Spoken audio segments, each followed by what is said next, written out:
Hello बच्चों, welcome to Divya Kirti classes. आज हम चैप्टर 13 न्यूक्लियाई का फास्ट रिवीजन करेंगे और जो उसके मेन टॉपिक्स हैं उनको हम ब्रीफ में डिस्कस करेंगे। पहला टॉपिक हमारे पास है composition of the nucleus. Nucleus कैसे बना, कहाँ पर रहता है, कौन-कौन सी चीज़ उसके अंदर प्रेजेंट रहती है, उसे आप कंपोजिशन कहते हो। Nucleus is the central part of an atom, the whole positive charge और whole mass of an atom concentrated In a very small region. nucleus of an atom contains protons and neutrons, which are collectively known as nucleon. यानी nucleon be the sum of protons and neutrons. इसके अंदर हमारे पास number of protons को हम क्या कहते हैं, atomic number कहते हैं। डिनोट किससे करते हैं, जेड से। और टोटल नंबर ऑफ प्रोटॉन्स और neutrons present inside the nucleus, उसे एटॉमिक मास या मास नंबर कहते हैं। उसको डिनोट करते हैं हम लोग ए से। अगर यहाँ पर हम किसी भी एलिमेंट की बात करें, माना एलिमेंट मेरे पास क्या है, एक्स। ए क्या है, उसका मास नंबर। और जेड क्या है, उसका एटॉमिक नंबर। तो जेड का मतलब होता है number of protons inside the nucleus, और यही बराबर होता है the number of electron revolve around the nucleus. इसीलिए किसी भी एटम को हमेशा इलेक्ट्रिकली न्यूट्रल बोला जाता है, क्योंकि उसके अंदर जितना पॉजिटिव चार्ज न्यूक्लियस के अंदर होता है, उतना ही नेगेटिव चार्ज न्यूक्लियस के बाहर होता है। अगर नंबर ऑफ न्यूक्लियॉन की बात की जाए, तो नंबर ऑफ न्यूक्लियॉन क्या होता है, न्यूट्रॉन प्लस प्रोटॉन का मास। उसे किसके बराबर बोलते हैं हम, ए के बराबर, यानी मास नंबर। और नंबर ऑफ न्यूट्रॉन्स कितने होते हैं इन एन एटम, यानी मास नंबर में से एटॉमिक नंबर को माइनस कर देंगे, ए माइनस जेड। नेक्स्ट टॉपिक की बात करते हैं, साइज ऑफ द न्यूक्लियस। अगर हम साइज ऑफ न्यूक्लियस की बात करेंगे, तो एक्सपेरिमेंटली ये देखा गया है कि वॉल्यूम ऑफ द न्यूक्लियस जो होता है हमारे पास, वो directly proportional to mass number के बराबर होता है। वहां से जब हम सॉल्व करेंगे, तो आपके पास जो रेडियस आएगा आएगा वो R equal to R not A की पावर 1/3, जिसमें आर नॉट को हम एम्पेरिकल कांस्टेंट कहते हैं, जिसकी वैल्यू 1.1 इंटू 10 की पावर -15 मीटर होती है। और ए को हम मास नंबर कहते हैं। नेक्स्ट टॉपिक है हमारे पास, जिसे हम न्यूक्लियर डेंसिटी कहते हैं। न्यूक्लियर डेंसिटी होती है mass of the nucleus and volume of the nucleus. हमेशा आप लोग ध्यान रखेंगे कि nuclear density is independent of mass number, और इसकी जो वैल्यू होती है उसका ऑर्डर होता है 10 की पावर 17 किलोग्राम पर मीटर क्यूब। इसके ऊपर आपके रीजनिंग, यानी कि न्यूक्लियर रेडियस के ऊपर और न्यूक्लियर डेंसिटी के ऊपर आपके रीजनिंग क्वेश्चंस आ सकते हैं कि हमारे पास दो न्यूक्लियाई दे रखे हैं जिनके mass number so and so है, तो find the ratio of nuclear radius. तो एक बात हमेशा ध्यान रखेंगे आप सभी कि रेडियस जो होगा वो हर न्यूक्लियाई का अलग होगा, क्योंकि हर न्यूक्लियाई का मास नंबर भी अलग होगा। But nuclear density all different nuclei are same, यानी it is independent of mass number. Next हमारे पास तीन छोटी छोटी डेफिनेशंस हैं। Number one, isotopes. Number two, isobars. Number three, isotones. पहली डेफिनेशन है isotopes. These are those elements which have same number of atomic number but different mass number, यानी जिनका एटॉमिक नंबर सेम हो, मास नंबर डिफरेंट हो, उसे isotopes कहते हैं। हमारे पास हाइड्रोजन के तीन आइसोटॉप्स हैं, 1H1, 1H2, 1H3। हम एक एग्जांपल कार्बन का भी ले सकते हैं, carbon C612, carbon C613 and carbon C614। Next आपके पास है isobars. These are those elements which have same mass number but different atomic number. Examples आप दे सकते हो, सोडियम 1122 एंड नियॉन 1022। आप देख पा रहे हो दोनों के अंदर मास नंबर क्या है आपका, सेम। तीसरा हमारे पास है isotones. These are those nuclei which have the same number of neutrons, जिनमें न्यूट्रॉन की संख्या सेम होती है। क्लोरीन दे रखा है 17 37, 37 में से 17 माइनस करोगे तो कितना आएगा, 20। दूसरा एग्जांपल देखो, के यानी कि 19 39, 39 में से 19 घटाएंगे तो कितना आएगा, 20। यानी इसके अंदर न्यूट्रॉनों की संख्या क्या है, सेम है। नेक्स्ट टॉपिक है हमारे पास nuclear forces. Nuclear forces are the strong forces which hold together the nucleons. Nucleons means neutron plus protons in the tiny nucleus of an atom. उसके बाद देखो प्रॉपर्टीज ऑफ न्यूक्लियर फोर्सेस। ये वाला question paper point of view से काफी important है और ये अक्सर पूछ लिया जाता है कि राइट 2, 3 या 4 properties of nuclear forces.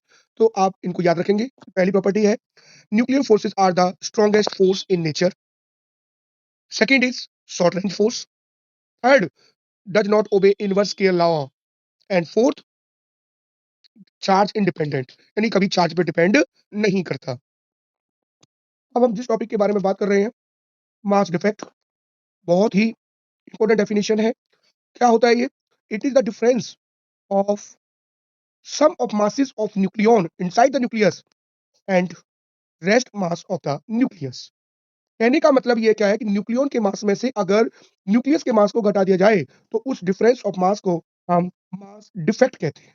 Formula होता है मास डिफेक्ट का, delta M equal to Z M P plus A minus Z M N minus में एम, टोटल मास।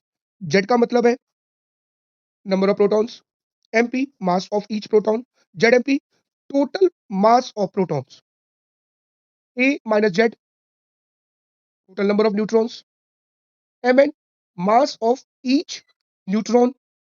दोनों मिला के प्रोटॉन प्लस न्यूट्रॉन क्या होगा? ये हो गया आपका मास ऑफ न्यूक्लियन। तो मास ऑफ न्यूक्लियन में से किसके मास को माइनस कर दिया? आपके न्यूक्लियस के मास को माइनस कर दिया, जिससे आप मास डिफेक्ट कहते हैं। Second is binding energy, the energy required to disintegrate the nucleus into its constituents particles. Binding energy होती है delta M into C square या एम सी स्क्वायर। यहाँ पर हम मास डिफेक्ट को डेल्टा एम से डिनोट कर रहे हैं, तो delta M into C square आ गया। डेल्टा एम की value Z M P plus A minus Z M N minus में M N into C square. अगर हम इसको मैग्नेट्रॉन वोल्ट की फॉर्म में लेंगे तो Z M P plus A minus Z M N minus M N into, यहाँ पर क्या करेंगे हम लोग 1 AMU की वैल्यू पुट कर देंगे। 1 AMU की वैल्यू जो होती है 931.5 मेगा इलेक्ट्रॉन वोल्ट होती है। Binding energy per nucleon, it is defined as the ratio of binding energy to the mass number या total number of nucleon inside the nucleus। किसी भी न्यूक्लियस की जो स्टेबिलिटी है वो डिपेंड करती है बाइंडिंग एनर्जी पर न्यूक्लियन के ऊपर। Binding energy per nucleon is less, nucleus is less stable, and binding energy per nucleon is more, nucleus is more stable. हमेशा इस बात को ध्यान रखेंगे। Next topic binding energy curve, बहुत इंपॉर्टेंट टॉपिक है, एग्जाम में अक्सर पूछा जाता है। इसके अंदर हम लोग क्या करेंगे, एक ग्राफ ड्रॉ करेंगे किसके बीच में? Binding energy per nucleon with mass number. इसमें मेनली जितने भी एलिमेंट्स हैं उनको 3 कैटेगरी में डिवाइड कर देंगे। नंबर 1 लाइटर न्यूक्लियाई, जिनका मास नंबर आपका 4, 8, 12, 16 और 20 होता है। ये न्यूक्लियाई अपने नेबर्स के मुकाबले में मोर बाइंडिंग एनर्जी पर न्यूक्लियन रखते हैं, इसलिए ये न्यूक्लियाई मोर स्टेबल हैं देन देयर नेबर्स। उसके बाद ए ग्रेटर देन 40 होता है, जिसमें binding energy per nucleon increase होगी, एकदम शार्प बढ़ेगी। और in case of iron 2656 the binding energy per nucleon 8.8 mega electron volt हो जाएगी, जो कि पूरी पीरियोडिक टेबल के अंदर सबसे ज्यादा बाइंडिंग एनर्जी पर न्यूक्लियन है। इसका मतलब हो गया iron is the most stable element in the periodic table. After iron 2656 binding energy per nucleon धीरे धीरे डिक्रीज होनी शुरू हो जाएगी। अगर हम बात करें यूरेनियम 92 238 की, तो बाइंडिंग एनर्जी पर nucleon drop to 7.5 mega electron volt. It means heavy elements are less stable in the periodic table। ये हम इस ग्राफ को समझा सकते हैं और इस ग्राफ की मेन फीचर्स भी बता सकते हैं। हम नेक्स्ट टॉपिक डिस्कस करेंगे nuclear reaction. The identity of the nucleus change when the energetic particle is bombarded on it. जब कोई भी एनर्जेटिक पार्टिकल किसी भी हम न्यूक्लियस पे टकराएंगे तो वो अपनी आइडेंटिटी को बदल देगा, जिसमें ए, ये जो ए आपको दिखाई दे रहा है कैपिटल ए, इसको टारगेट न्यूक्लियस कहते हैं। ए का मतलब ये आपका एक एनर्जेटिक पार्टिकल है। बी आपका है डॉटर न्यूक्लियस या जो आउटगोइंग पार्टिकल्स वो क्या है, स्मॉल बी है इसमें। और जो क्यू आपको दिखाई दे रहा है इसको कहते हैं हम energy released in this process. इसके अंदर जब हम न्यूक्लियर रिएक्शन की बात करेंगे तो हमारे पास दो तरह की एनर्जी आएंगी, जिसको कहते हैं हम लोग Q value of nuclear reaction. अगर Q value of nuclear reaction की वैल्यू पॉजिटिव है, इसका मतलब एनर्जी रिलीज होगी। और जब एनर्जी रिलीज होगी तो उस रिएक्शन को हम एक्सोथर्मिक रिएक्शन कहेंगे। अगर क्यू की वैल्यू नेगेटिव है, इट मींस एनर्जी इवॉल्व होगी, उसे देनी पड़ेगी, और उस रिएक्शन को हम एंडोथर्मिक रिएक्शन कहते हैं। नेक्स्ट हम आपसे बात करते हैं न्यूक्लियर फ्यूजन के बारे में, नाभिक विखंडन कहते हैं। The phenomenon of splitting of a single heavy nucleus into two और more lighter nuclei and released large amount of energy. इस प्रोसेस के अंदर जब slow down neutron bombarded with एक heavy nucleus, uranium nucleus, this uranium nucleus break into two parts, barium or krypton, and three neutrons are released and release large amount of energy. Slow down neutron bombarded with uranium 92 to 35 देता है barium and krypton and released three neutrons and large amount of energy. The value of energy in case of nuclear fission 200 mega electron volt per fission reaction. Next आपके पास reaction है nuclear fusion, नाभिकीय संलयन. It is the phenomenon of two or more lighter nuclei are fused together, joined together, form a single heavy nucleus. इसके अंदर हम क्या करते हैं, दो न्यूट्रॉन्स लेते हैं, 1H2 1H2, दोनों को कंबाइन करेंगे तो क्या बन जाएगा आपके पास, हीलियम न्यूक्लियस बन जाएगा। और energy, large amount of energy release होगी। एनर्जी कितनी रिलीज होगी, 24 मेगा इलेक्ट्रॉन वोल्ट। इस प्रोसेस के लिए बहुत ज्यादा टेम्परेचर की जरूरत होती है। टेम्परेचर हमें कितना चाहिए, 10 की पावर 7 केल्विन। आप लोगों से एक इंपॉर्टेंट ग्राफ और डिस्कस करते हैं, जो पोटेंशियल एनर्जी और डिस्टेंस ऑफ सेपरेशन के बीच में होता है। ये ग्राफ कई बार एचबीएससी और सीबीएसई के बोर्ड एग्जाम में पूछा जा चुका है।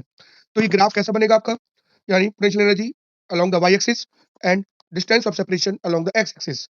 ग्राफ आप देख पा रहे हैं, इस तरह से आपको ग्राफ को बना देंगे और इस ग्राफ के बेसिस पर आपके क्या कंक्लूजन्स निकले हैं ये भी आप देख लेंगे। पहला कंक्लूजन क्या कहता है कि जो न्यूक्लियर फोर्स है आपके पास वो much stronger than the Coulomb force होता है हमारे पास, एक्टिंग बिटवीन चार्ज्ड और gravitational force between masses. Second is nuclear force between two nucleons falls rapidly to zero as their distance is more than Fermi. और third और last point, इसमें देखो दो वर्ड आपको दिखाई दे रहे हैं ग्राफ के अंदर आपको, रिपल्सिव और अट्रैक्टिव। अगर distance of separation greater than R naught है तो फोर्स आर स्ट्रांगली अट्रैक्टिव, और अगर distance of separation less than R naught है तो force is repulsive in nature या मोर रिपल्सिव। तो आज हमने काफी टॉपिक डिस्कस किए, जिनमें से main topics mass defect, binding energy curve, potential energy और डिस्टेंस ऑफ सेपरेशन का graph, property of nuclear force, nuclear fission और फ्यूजन। आज हम चैप्टर 13 न्यूक्लियाई के मोस्ट इंपोर्टेंट क्वेश्चंस जो एग्जाम पॉइंट ऑफ व्यू से बहुत इंपॉर्टेंट है डिस्कस करेंगे। पहला टॉपिक है हमारे पास atomic masses and composition of nucleus. First question, define atomic mass unit, जिसे हम AMU कहते हैं, and write the relation between AMU and electron volt. आपका सेकंड क्वेश्चन है, आइसोटॉन्स आर न्यूक्लाइड्स हैविंग, पहला option, same number of neutrons but different number of protons. Second, same number of protons but different number of neutrons. C, same number of protons and also same number of neutrons. D, different number of protons and also different number of neutrons. आप जानते हैं आइसोटॉन्स का मतलब क्या होता है, जिसके अंदर सेम नंबर ऑफ न्यूट्रॉन्स होते हैं उसे आप क्या कहते हो, आइसोटॉन्स कहते हैं, और प्रोटॉन डिफरेंट होंगे। तो हमारा कौन सा ऑप्शन ठीक होगा, ऑप्शन ए करेक्ट है। बाकी देखो इसमें क्या प्रोटॉन के बारे में बात कर रहा है, इसके प्रोटॉन के बारे में बात कर रहा है, ये भी गलत है। क्वेश्चन आपको कौन सा है, ये वाला ठीक है। बस topic second, size of the nucleus and density of the nucleus. Third question, two nuclei have their mass number in the ratio of 1:27. What is the ratio of their radii and their nuclear densities? बहुत आसान simple question है. हम लोग experimentally उसको determine करना जानते हैं size of nucleus को. वो उसका फॉर्मूला होता है R1/R2 इक्वल टू A1/A2 की 1/3 और A1:A2 हमको 1/27 दे रखा है. इस फॉर्मूले में इसको डाल देंगे तो आपका जो रेडियस निकलेगा वो 1/3 आ जाएगा. और डेंसिटी जो होती है वो मास नंबर के इंडिपेंडेंट होती है. इसका मतलब है दोनों के दोनों न्यूक्लियाई के लिए डेंसिटी क्या होगी? 1:1 होगी.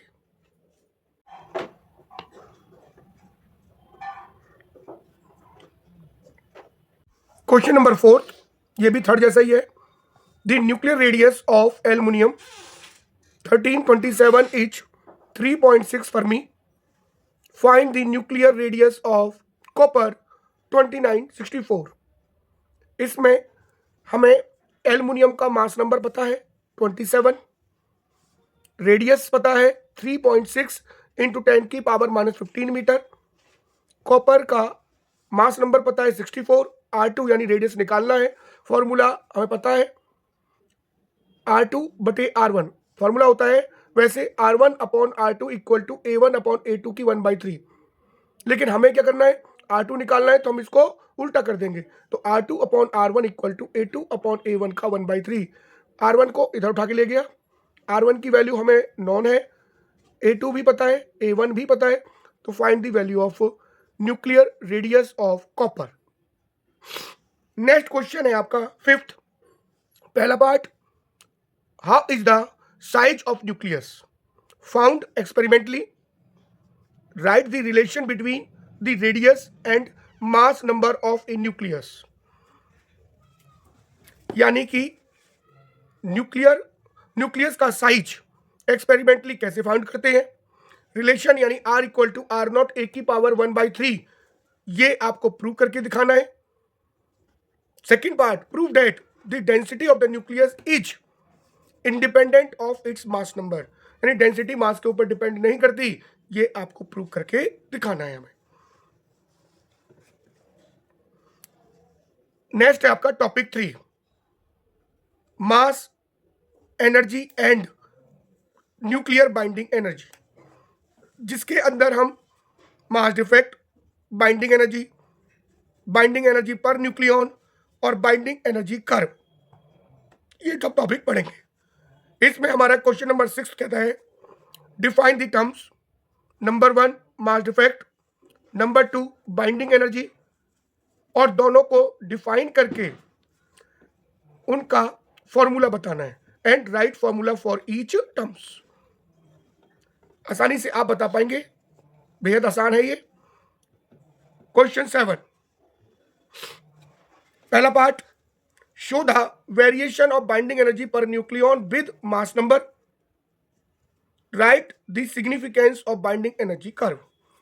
बाइंडिंग एनर्जी पर न्यूक्लियन और मास नंबर का ग्राफ बनाना है, और ग्राफ से रिलेटेड जितने भी पॉइंट्स हैं वो सभी हमें डिस्कस करनी है. बी पार्ट देखो, two nuclei with lower binding energy per nucleons from a nuclei with more binding energy पर न्यूक्लियन. क्या कह रहा है हमसे ये कि दो न्यूक्लियाई हैं जिनकी बाइंडिंग एनर्जी, जिनको कंबाइन करने से जो बाइंडिंग एनर्जी पर न्यूक्लियन है, और उसके बाद वो हैवी न्यूक्लियस जो बनता है वो बाइंडिंग एनर्जी क्या होगी उसकी ज़्यादा. तो ये कौन सा प्रोसेस होगा? Nuclear fusion. What type of nuclear reaction in it. ये न्यूक्लियर रिएक्शन कैसी होगी बताया मैंने अभी आपको, फ्यूजन. सेकंड क्या पूछ रहा है हमसे, whether the masses of nuclei increases, decreases और remain unchanged. यानी इससे जो मास होगा वो बढ़ेगा न्यूक्लियाई का, घटेगा या सेम रहेगा, तो आप क्या बोलोगे, decrease. Third, does the process required energy और प्रोड्यूस एनर्जी। तो आसानी से इस क्वेश्चन का आप जवाब दे सकते हो। भाई सिंपल सी बात है, न्यूक्लियर फ्यूजन क्या कहता है हमसे, द प्रोसेस ऑफ टू और more lighter nuclei fuse together form a single heavy nucleus and release large amount of energy. और जो इंडिविजुअल हमारे जो न्यूक्लियाई होते हैं उनका हमेशा मास बनने वाले न्यूक्लियस से ज्यादा होता है, इसलिए इस प्रोसेस को क्या बोलेंगे हम, न्यूक्लियर फ्यूजन। और मास ऑफ न्यूक्लियाई हमेशा क्या होगा, डिक्रीज होगा, घटेगा, ध्यान रखेंगे इस बात को। नेक्स्ट क्वेश्चन है 8, the carbon isotope C612 has a nuclear mass of 12U, U का मतलब है AMU। Calculate the binding energy per nucleon of its nucleus. Given mass of proton 1.007825 of U, mass of neutron 1.008665 of U and 1U 931 mega electron volt. इस question में एक बात ध्यान रखें, अगर कभी मास ऑफ प्रोटॉन और मास ऑफ न्यूट्रॉन ना भी आपको दिया जाए तो ये दोनों, इनकी वैल्यू आपको पहले से पता होनी चाहिए, कोई दिक्कत नहीं है। तो हम इस क्वेश्चन में करेंगे क्या, अगर इस तरह का कोई भी क्वेश्चन आए, किसी भी एलिमेंट के लिए आए, तो सबसे पहले आप मास डिफेक्ट निकालेंगे। मास डिफेक्ट का फॉर्मूला होता है ZMP plus A minus ZMN minus M। Z कितना है हमारे पास, 6, MP 1.007825 U, A minus Z यानी 12 में से 6 गया तो कितना बचा, 6, MN 1.008665 ऑफ U माइनस क्या है M, टोटल मास कितना है 12। बाइंडिंग एनर्जी जो यहाँ मास डिफेक्ट आएगा उसको 931 से क्या कर देंगे, मल्टीप्लाई कर देंगे। फिर उसके बाद निकाला binding energy per nucleon. Nucleon में क्या होता है, मास नंबर से उसको डिवाइड कर देते हैं। मास नंबर कितना है 12, यहाँ से जो वैल्यू आएगी उसको 12 से डिवाइड कर देंगे, तो ये आसानी से आप लोग निकाल पाओगे। हर एलिमेंट का यही तरीका है और कोई तरीका नहीं है इसका। नेक्स्ट 9th क्वेश्चन है, पहला part, consider the so called DT reaction, deuterium tritium reaction in A thermonuclear fusion reactor, the following nuclear reaction occurs. पिछले क्वेश्चन में क्या था कि आपको एक एलिमेंट दे रखा था और इस वाले क्वेश्चन के अंदर आपको एक रिएक्शन दे रखी है, 1H2 यानी ड्यूटेरियम, 1H3 यानी ट्रिटियम, बनता क्या है, हीलियम बनता है 2He4। क्या निकल गया आपका, एक न्यूट्रॉन निकल गया और large amount of energy find निकल के चली गई। Find the amount of energy released in the reaction. देखो इस क्वेश्चन में क्या क्या चीज गिवन है हमको, इसका मास गिवन है, इसका मास गिवन है, इसका मास गिवन है और इसका मास गिवन है। इस वाले हिस्से को इस क्वेश्चन में हमेशा ध्यान रखें कि इस वाले हिस्से को हम लोग बोलते हैं रिएक्टेंट और इस वाले हिस्से को बोलते हैं प्रोडक्ट। जब हम मास डिफेक्ट निकालेंगे तो मास ऑफ रिएक्टेंट माइनस में मास ऑफ प्रोडक्ट बोलेंगे। कभी भी गलती नहीं करनी है हमें कि मास ऑफ प्रोडक्ट में से मास ऑफ रिएक्टेंट घटाएंगे, नहीं, हमेशा मास ऑफ रिएक्टेंट में से मास ऑफ प्रोडक्ट को माइनस करेंगे। माइनस करने के बाद अगर डेल्टा M पॉजिटिव आता है तो उसे आप एक्सोथर्मिक रिएक्शन कहते हैं और अगर नेगेटिव आता है तो उससे हम एंडोथर्मिक रिएक्शन कहते हैं। ये भी कभी कभी पूछा जा सकता है। जब आपका डेल्टा M यानी मास डिफेक्ट निकल जाएगा तो बाइंडिंग एनर्जी आसानी से फाइंड आउट कर लोगे। डेल्टा M की वैल्यू यहाँ पुट कर देंगे और उसको 931 मेगा इलेक्ट्रॉन वोल्ट से क्या कर देंगे, मल्टीप्लाई, क्या निकल के आ जाएगा, बाइंडिंग एनर्जी। आसानी से आप इसको सॉल्व कर पाएंगे। सेकेंड पार्ट क्या कहता है, explain the processes of nuclear fission and nuclear fusion by using the plot the binding energy per nucleon versus the mass number. यानी कि बाइंडिंग एनर्जी पर न्यूक्लियन और मास नंबर का graph बनाना है और graph की सहायता से न्यूक्लियर फिजन यानी heavy elements and nuclear fusion यानी लाइटर एलिमेंट्स के बारे में डिस्कस करना है। आसानी से कर पाएंगे आप। Topic 4 nuclear force. Question number 10 पहला part, what are the properties of nuclear force. ये वाला क्वेश्चन पेपर में बहुत कई बार पूछा जाता है, इसीलिए इसको ध्यान देंगे अच्छी तरह से। What are the properties of nuclear forces. Second, draw a plot showing the variation of potential energy of two nucleons as a function of distances between them. Identify the regions in which the force between the nucleons is. Number 1 attractive, number 2 repulsive. Justify your answers. Second वाले part के अंदर, पहले वाले part में तो simple nuclear forces की properties बतानी है। Nuclear force are the strong force, nuclear force are the spin dependent, और ये सब बताने हैं। और दूसरे के अंदर हमें पोटेंशियल एनर्जी और डिस्टेंस ऑफ सेपरेशन का आपका ग्राफ बनाना है, और उस ग्राफ के अंदर हमें ये चीज शो करके दिखानी है कि आपका रिपल्सिव कहां पर होगा और अट्रैक्टिव कहां पर होगा। आसानी से बता पाएंगे आप। नेक्स्ट और लास्ट जो हमारे पास टॉपिक है, fifth, nuclear energy. 11th question क्या कहता है, differentiate between nuclear fission and nuclear fusion. Verify, discuss one example of each. Nuclear fission क्या होता है, न्यूक्लियर और फ्यूजन क्या होता है। फिजन क्या कहता है, the process of a single heavy nucleus split into two और more lighter nuclei and release large amount of energy. किसने किया था इसको, ऑटो हॉर्न। न्यूक्लियर फ्यूजन, इसमें क्या होता है, द प्रोसेस ऑफ टू और more lighter nuclei fuse together form a single heavy nucleus and release large amount of energy. और एक एग्जांपल भी आसानी से हम बता पाएंगे। नेक्स्ट है हमारे पास question number 12, identify if the two nuclear reactions mentioned below are endothermic और एक्सोथर्मिक। Show your calculations. हमारे पास यहां पर दो रिएक्शंस दे रखी हैं, ध्यान से देखना। कह रहा है use the information below to answer the questions.